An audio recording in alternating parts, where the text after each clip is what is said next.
Hi hello welcome to my YouTube channel. இன்றைக்கி சூப்பராக நல்லா ஸ்பைஸியாக கிராப் தொக்கு பண்ண போகிறோம். இந்த தொக்கு வந்து நல்லா ஈஸியாக குயிக்காக வித்தின் ஒரு 15 மினிட்ஸ்க்குள்ளே நம்ம ஈஸியாக குயிக்காக பண்ணிடலாம். இது வந்து ரச சாதத்துக்காகட்டும் இல்லை கட்டி அப்படியே ஒயிட் ரைஸ்க்காகட்டும் எல்லாத்துக்குமே நல்லா சூப்பராக இருக்கும், நல்லா டேஸ்டியாக இருக்கும்.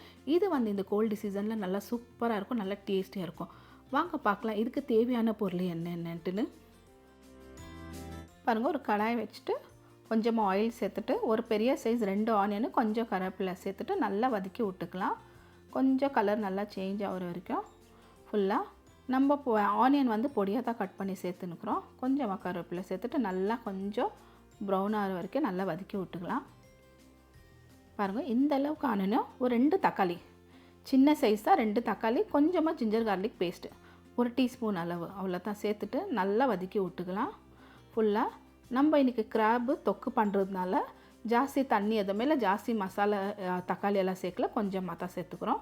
கொஞ்சம் 1/2 டீஸ்பூன் டர்மரிக் பவுடரு, 1 டீஸ்பூன் தனியா பவுடரு, அப்புறமா 2 டீஸ்பூன் அளவு நம்ம சில்லி பவுடர் சேர்த்துனுக்குறோம். கார சில்லி பவுடர் தான் சேர்த்துனுக்குறோம், கலருக்கு இல்லை. நல்லா மிக்ஸ் பண்ணி விட்டுக்கலாம். கொஞ்சம் நல்லா ஆகட்டும், இந்த தக்காளிலெல்லாம் கொஞ்சம் நல்லா மிக்ஸ் ஆகட்டும். கொஞ்சம் நேரம் மூடி வைக்கலாம், ஒரு 2 நிமிஷம் வரைக்கும் மூடி வச்சா போதும். பாருங்கள், திறந்து பார்க்கலாம். பாருங்கள், ட்ரை ஆகிடுச்சு மசாலாலாம். கொஞ்சமாக சுடு தண்ணி சேர்த்துட்டு நல்லா மிக்ஸ் பண்ணி விட்டுடலாம், இல்லை கட்டி மசாலாங்கள்லாம் நல்லா தீஞ்சிடும். அதுக்கோசரம் நல்லா கொஞ்சோண்டு தண்ணி சேர்த்துட்டு நல்லா மிக்ஸ் பண்ணி விட்டோனாக்கா இந்த மசாலாலாம் கொஞ்சம் நல்லா மிக்ஸ் ஆகும், அவ்வளோதான். அதுக்கப்புறமா பாருங்கள், நல்லா மிக்ஸ் ஆனோன்னா திரும்ப ஒரு 2 நிமிஷம் மூடி வச்சிடலாம். மூடி வச்சுட்டு பாருங்கள், இந்த அளவுக்கு நல்லா பச்சை வாசனைலாம் போயிடுச்சு. நம்ம 1 kg அளவு கிராப்பு பாருங்கள் நல்லா வாஷ் பண்ணி எடுத்து வச்சுருக்குறோம். இப்போ இதில் சேர்த்துடலாம்.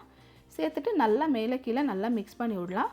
இதில் வந்து நல்லா மசாலாலாம் நல்லா கொஞ்சம் பிடிக்கட்டும் உள்ள, அந்த மசாலா நல்லா பிடிக்கிற வரைக்கும் நல்லா மேலே கீழே மிக்ஸ் பண்ணி விட்டுடலாம். நல்லா பண்ணிவிட்டு பாருங்கள், இந்த அளவுக்கு நல்லா மிக்ஸ் பண்ணி விட்டுட்டோம். மூடி வைக்கலாம் கொஞ்ச நேரம், ஒரு 5 நிமிஷம் வரைக்கும் இந்த மசாலாலாம் நல்லா பிடிக்கட்டும். பாருங்கள், இந்த அளவுக்கு பார்த்தாலே தெரியுது நல்லா மிக்ஸ் ஆகிடுச்சு. இதுக்கு மேலே இப்போ நம்ம சால்ட்டு சேர்த்துக்கலாம். சேர்த்துட்டு இப்போ நல்லா மிக்ஸ் பண்ணி விடலாம். பாருங்கள், இந்த அளவுக்கு மேலே கீழே நல்லா மிக்ஸ் ஆனணும். சால்ட்டு கூட நல்லா கிராப்பில் பிடிக்கணும், அந்த அளவுக்கு பாருங்கள் மிக்ஸ் பண்ணி நல்லா விட்டுட்டோம்.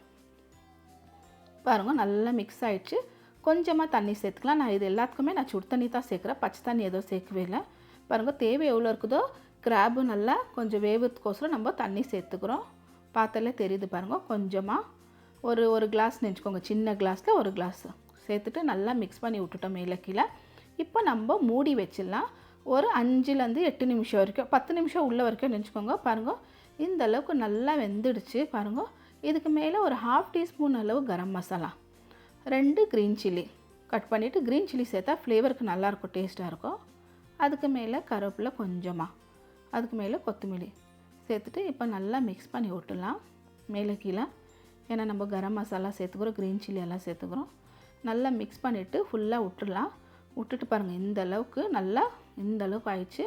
நல்லா பாருங்கள், கிராப் கூட நல்லா வெந்துடுச்சு. இந்த அளவுக்கு தண்ணி உங்களுக்கு வேணும்னா வச்சுக்கோங்க, இல்லாட்டி ட்ரை பண்ணுற மாதிரி இருந்தால் நீங்கள் ட்ரை பண்ணிக்கோங்க. கொஞ்சம் நேரம் விட்டால் அது ஆட்டோமேட்டிக்காக ட்ரை ஆகிடும் தான்.